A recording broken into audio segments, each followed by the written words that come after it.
চল চল সবাই চল, দাদিমা এসেছে। দাদিমা থলি খুলবে, মজার মজার নতুন নতুন গল্প বলবে। এসো গাছের নিচে এসে বসো। হ্যাঁ দিদিমা। এবার গল্প শুরু করি। নদীটির নাম ছিল মধুমতি। নদীটির দুই ধার দিয়ে বয়ে গেছে দুইটি গ্রাম। নদীকে কেন্দ্র করে এখানকার মানুষের জীবন জীবিকা, যাতায়াত এবং কৃষিকাজ পরিচালিত হয়।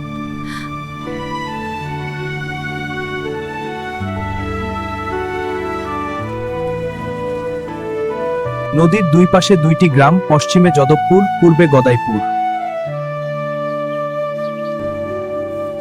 গ্রামের ফসলি জমির মাঝ বরাবর বয়ে গেছে মাটির রাস্তা। নদীর চরের ধারে ফসলি জমিতে কৃষকরা আখ চাষ করে। গদাইপুর গ্রামের গ্রাম প্রধান গুরুপদ বিশ্বাস বট গাছের নিচে একটি সভা ডাকলেন। সেখানে উপস্থিত হয়েছে গ্রামের কিছু বয়স্ক লোক, যেমন হরিলাল, শান্তিলাল, হায়দার আলী, গোপালচন্দ্র সহ আরো অনেকে। তারা সকালে নদীর চরে গিয়ে ফসল নিয়ে আসার সিদ্ধান্ত নিলেন। তারা যাদবপুর গ্রামের অহেতুক দাবি মানতে নারাজ। গ্রাম প্রধান বললেন, গদাইপুরের লোকজন নিয়ে গিয়ে ওই চর থেকে আখ কেটে নিয়ে আসব। সবাই মিলে ফসল কেটে ভাগ করে নিব। যাদবপুরের গ্রাম প্রধানের সেখানে উপস্থিত সবাই হাতে তালি দিলেন আর বললেন, হ্যাঁ কর্তামশাই, আপনি ঠিক বলছেন। আমাদের গ্রামের উন্নতির জন্য সবাইকে একসাথে কাজ করতে হবে। বাহ কর্তামশাই, আপনি ঠিক বলেছেন। তারা যদি আবার আমাদের থেকে আবার ফসল ছিনিয়ে নিতে চায়, তা আমরা হতে দেব না। ওই চরের ফসল এবার থেকে আমাদের ঘরে উঠবে। তারা যদি আমাদের চরের জমি চিনিয়ে নিতে চায়, তাহলে আমরা একসাথে লড়াই করব। এই মাটি আমাদের রক্তে মেশা। রাস্তার মোড়ে ছোট্ট একটি চায়ের দোকান সামনে কাঠের বেঞ্চে বসে চা খাচ্ছেন গ্রামের দাপুটে লোক রাজনারায়ণ বাবু। তিনি হলে যাদবপুর গ্রামের গ্রাম প্রধান। তার নাম শুনলে আশপাশের গ্রামের লোকদের বুক কেঁপে ওঠে। বিকালের এই সময়টা তিনি প্রায় চায়ের দোকানে বসেন। হঠাৎ দোকানের সামনে রাস্তা দিয়ে হন্তদন্ত হয়ে এসে দাঁড়ালো তার দেহরক্ষী নাড়ু। নাড়ু হাঁপাচ্ছে আর বলছে, কর্তা মহাশয়, একটা গোপন খবর নিয়ে এসেছি। রাজনারায়ণবাবু গম্ভীর সুরে বললেন, কি খবর এনেছিস রে নাড়ু? সব ঠিকঠাক করে বল। তুই লোকজন জোগাড় কর, আজ রাতেই মজুর লাগিয়ে ফসল আমাদের গ্রামে আনতে হবে। নির্জন রাত, আকাশে চাঁদ আছে ও আকাশ মেঘে ঢাকা। নদীর চর জুড়ে ঢেকে আছে হালকা কুয়াশা। নদীর মাঝখানের চর জুড়ে মস্ত এক আখের ক্ষেত, প্রায় এক দাগে 20 বিঘার মতো। যাদবপুর গ্রামের গ্রাম প্রধান রাজনারায়ণবাবুর নির্দেশে কিছু লোক এসেছে আজ রাতেই ফসল কেটে গ্রামে নেওয়ার জন্য। শ্রমিকেরা সব আখ কাটতে শুরু করেছে,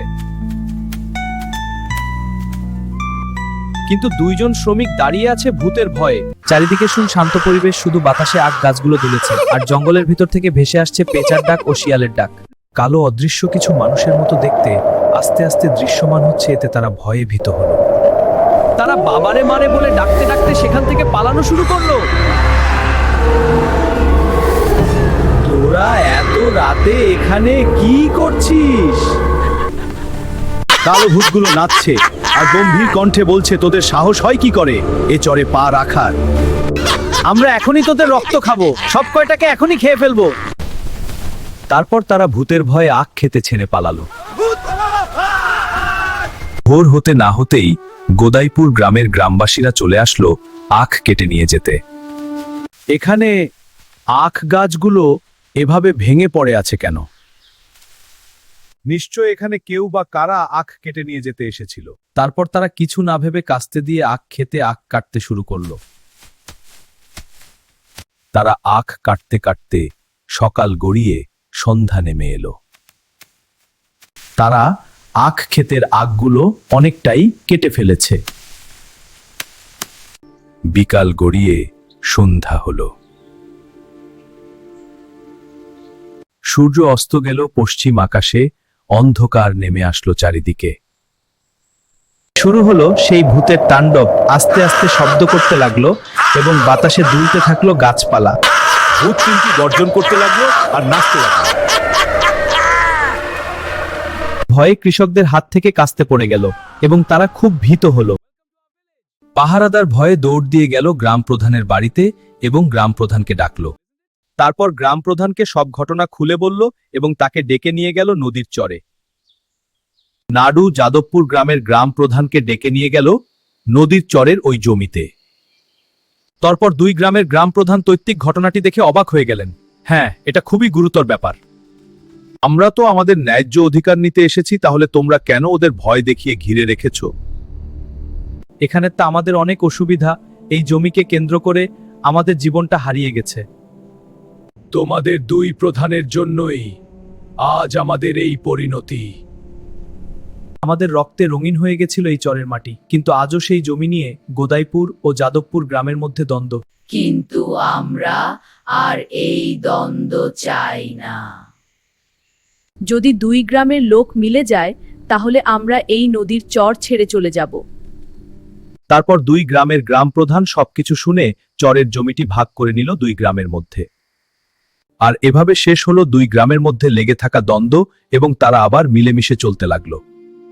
দুই গ্রাম প্রধান দুইজনকে জড়িয়ে ধরলো এবং রাগ অভিমান দূর করে একসাথে মিলে গেল। গ্রামবাসীরও সব একসাথে মিলে গেল।